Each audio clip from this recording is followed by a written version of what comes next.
Hello, I'm Nick Kitchen. I'm a senior lecturer in international relations at the University of Surrey. And the question that I've been set to talk about today is the UK Parliament fit for purpose? At one level, this is a rather strange question. UK Parliament has been going pretty much uninterrupted since 1215. It's the best part of 1,000 years old. Sure, Iceland's Parliament has been going since 930. But nearly 1,000 years seems to be a pretty successful parliament. So why ask this question about the UK Parliament being fit for purpose? Well, at one level, it's because the British Parliament has grown up over time, is in that sense so old. And so there are many aspects of it which might seem out of date. So I'm going to take some of these aspects of the British Parliament today and just run you through perhaps the main functions of Parliament and why we might think that the British Parliament is failing in its core competencies and duties. And I think I'm going to argue that actually the institution is fine, or that rather institutions matter less than we might think they do. So the functions of Parliament, well, traditionally there are three types of functions for Parliament. First of all, parliaments are bodies to which we send representatives, to which the population of the citizenry sends people to represent them. So they are representative bodies. Second, they make laws. They are legislative bodies. So the Parliament's responsibility is to debate, decide, make those decisions about policy and enact them into law. And the third role of parliaments is to scrutinise the work of the government, of the executive, and to hold that executive to account. So let's think about these three things in turn. And let's be a little bit clear as well, because not all parliaments do all these things in the same kind of way. If we think about parliaments within authoritarian or kleptocratic systems, they're really not doing the same types of things as parliaments within traditional democratic systems, even though they may share the same shape or the same form or some of the same practices. So let's focus our thinking here specifically on the British Parliament. So, representation. Well, British Parliament is made up of two chambers, one which is directly elected, to which we send MPs, the House of Commons, and the other which is appointed. There have been reforms to the House of Lords, of course, over the last couple of decades, but a wholly appointed chamber, the House of Lords. So let's think about how that works in terms of representation. Well, there are traditionally two models of representation. The idea, first of all, that our MPs are sent there to be delegates on our behalf. The idea there is that they should take the temperature of their constituents and seek to enact the will of their constituents. This might be problematic in constituencies where people don't agree very much, for example.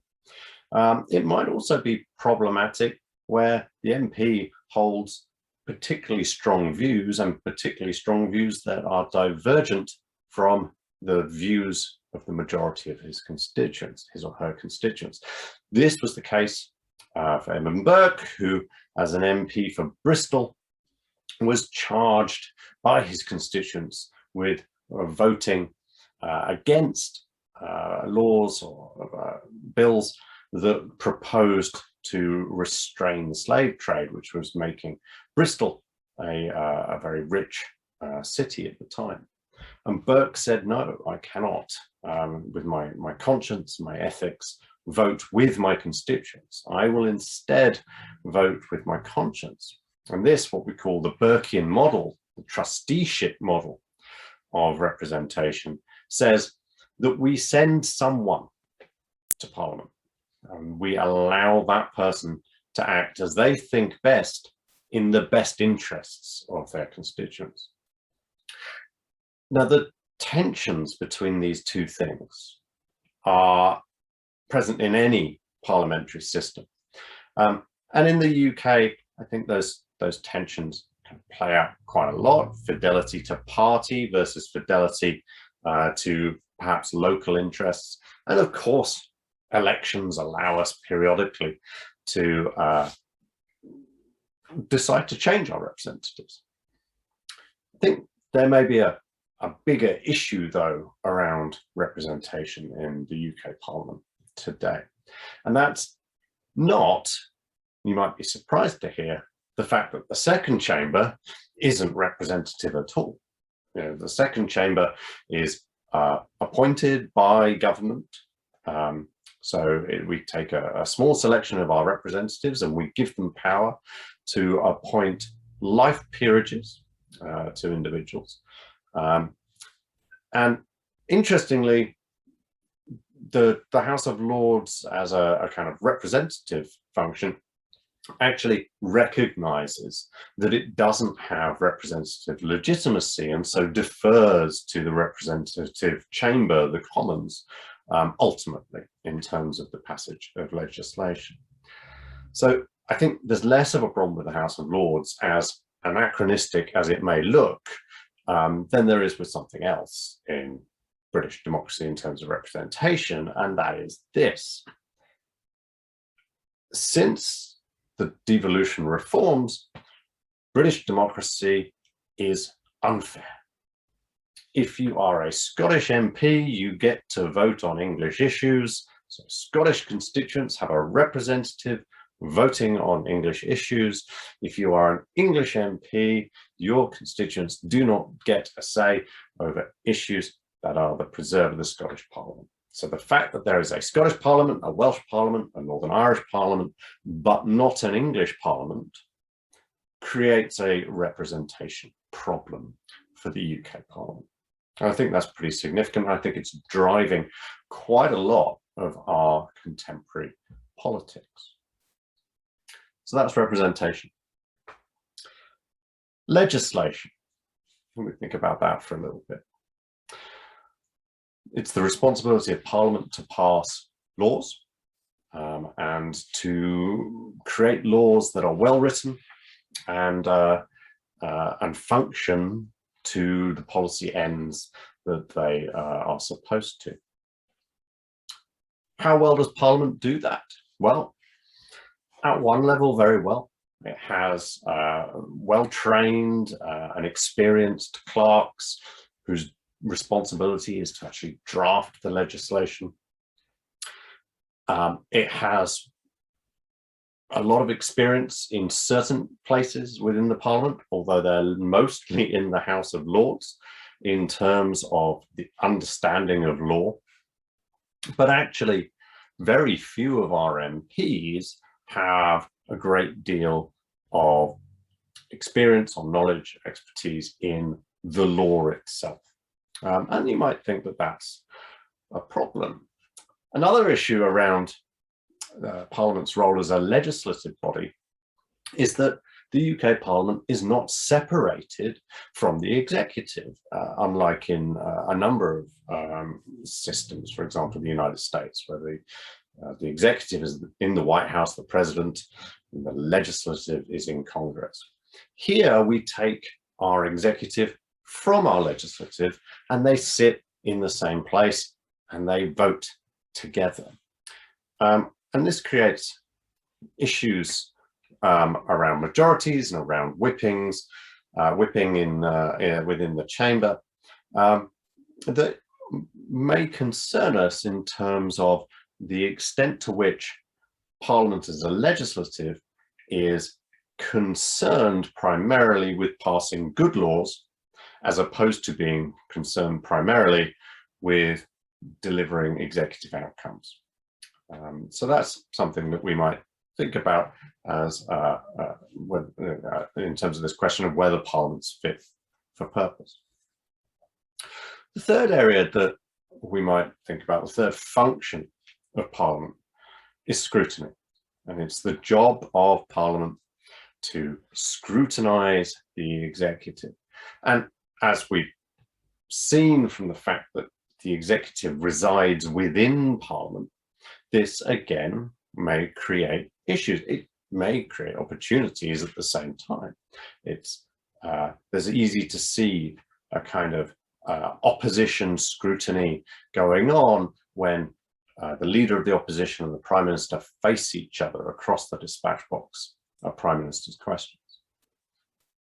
But within the scrutiny structures of Parliament, largely within committees and select committees in particular, the government holds a majoritarian hand, partly because of the electoral system, which gives us larger majorities in Parliament than the proportional vote might suggest. The committee system reflects that majoritarian system and therefore provides the government with power over the chairs of committees and over their membership.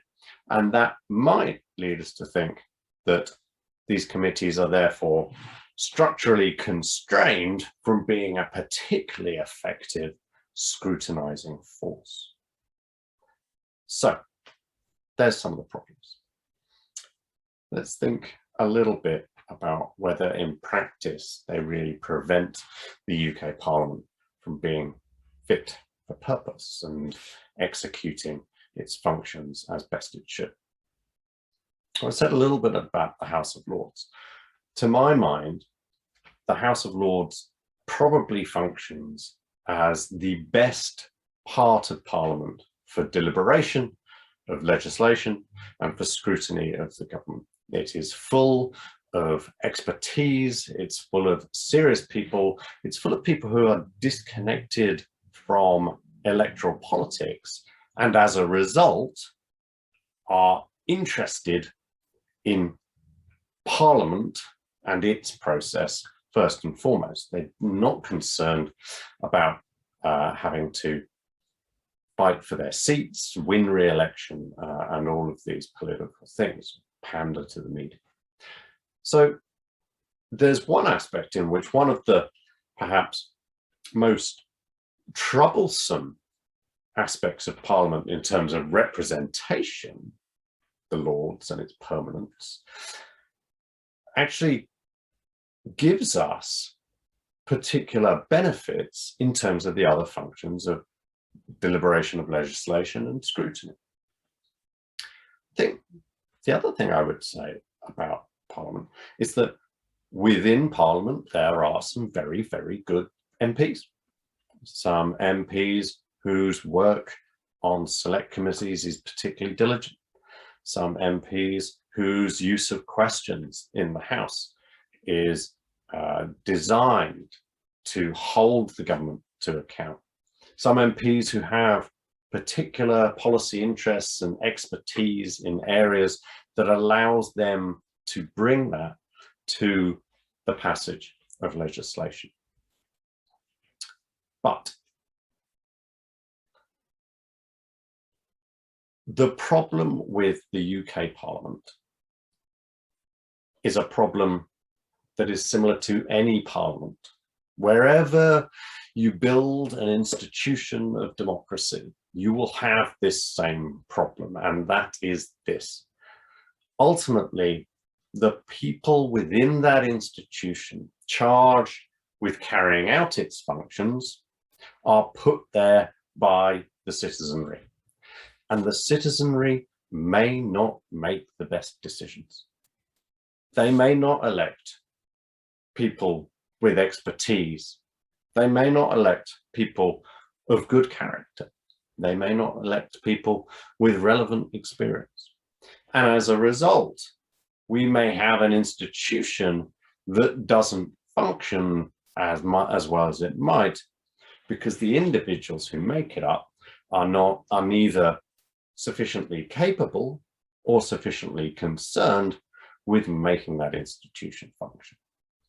So ultimately, the question of is the UK Parliament fit for purpose is a question of whether our politics is fit for purpose.